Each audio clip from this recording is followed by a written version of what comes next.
BS বিজ্ঞান academy Mainamati উচ্চতর গণিত উচ্চ মাধ্যমিক শ্রেণীর আমরা ক্যালকুলাসের আরও একটি প্রবলেম নম্বর 35 নিয়ে এসেছি। এই প্রবলেমটি হলো limit x tends to 5/2 sec x into sec x minus 10x।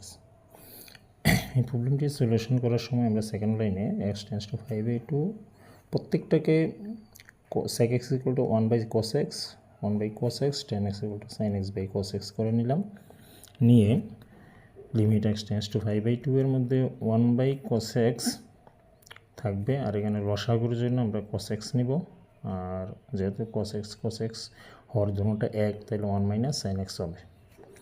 এবার লিমিট x টেন্স টু 0 একটু ছোটো হয়ে আসলো, উপরে হলো 1 মাইনাস sin x আর নিচে cos স্কোয়ার x। এখন limit x tends to 5/2 1 minus sin x আর cos square x equal to 1 minus sin square x।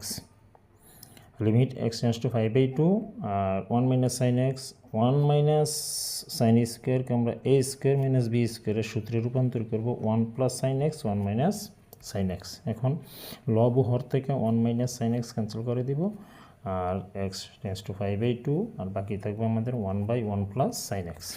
যেমন x টেন্স টু 5/2 এর x equal two 5/2 বসাইলে sin 5/2 equal to 1, so 1/1 plus 1 equal to 1/2।